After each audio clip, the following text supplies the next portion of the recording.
How to tell Git which private key to use.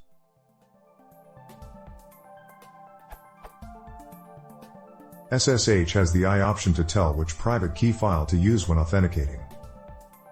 IIdentity_file selects a file from which the identity, private key, for RSA or DSA authentication is read. The default is /.ssh/identity for protocol version 1, and /.ssh/it_RSA and /.ssh/it_DSA for protocol version 2.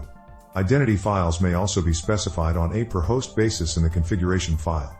It is possible to have multiple I options, and multiple identities specified in configuration files.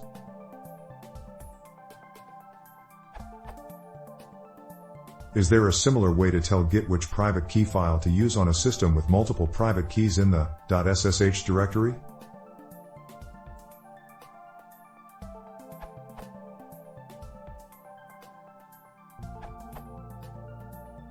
n.ssh/config add. If the config file is new, check access permissions using. If returns not 600, you should do.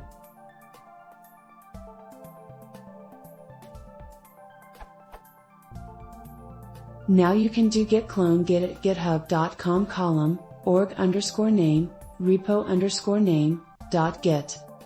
Where org_name is your GitHub user account, or organization account as GitHub URI name. Note that there is a column after github.com, instead of the slash, as this is not a URI.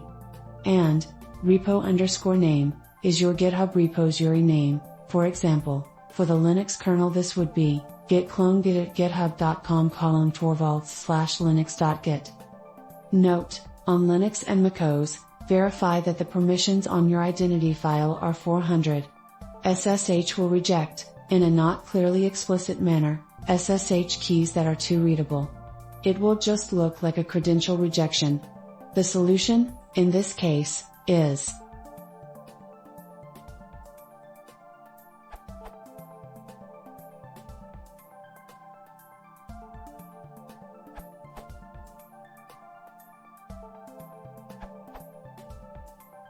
environment variable git_ssh_command.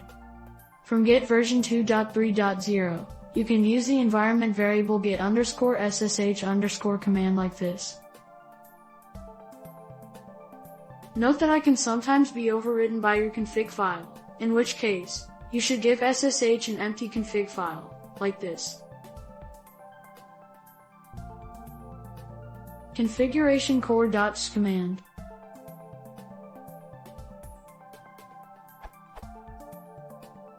Since Git version 2.10.0, you can configure this per repo or globally, using the core.sh command setting.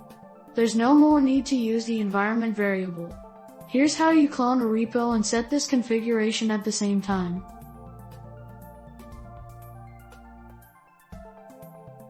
If the repo already exists, run. The configuration is saved in .git/config.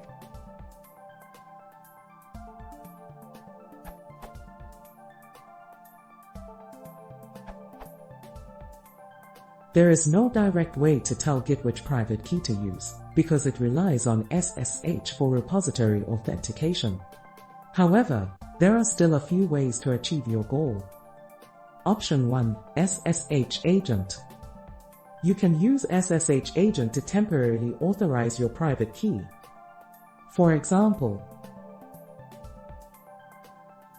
Option 2, git_ssh_command. Pass the SSH arguments by using the git_ssh_command environment variable. Git 2.3.0+.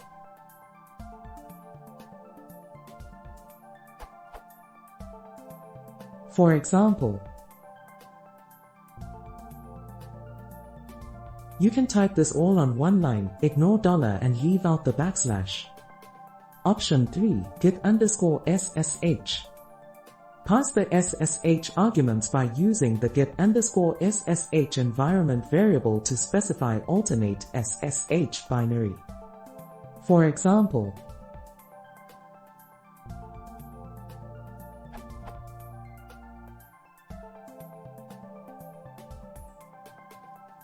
note, the above lines are shell, terminal, command lines which you should paste into your terminal.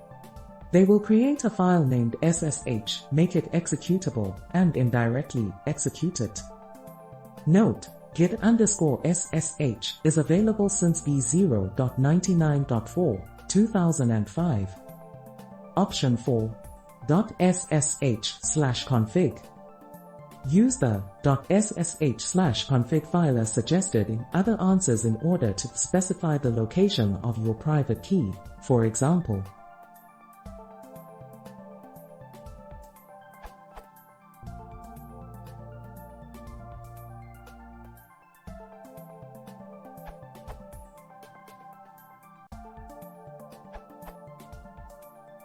Use custom host config in .ssh/config, like this.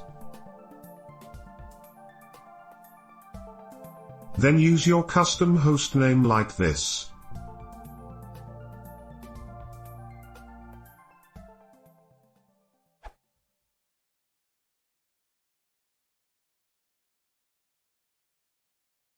If you want to support my channel, please consider subscribing.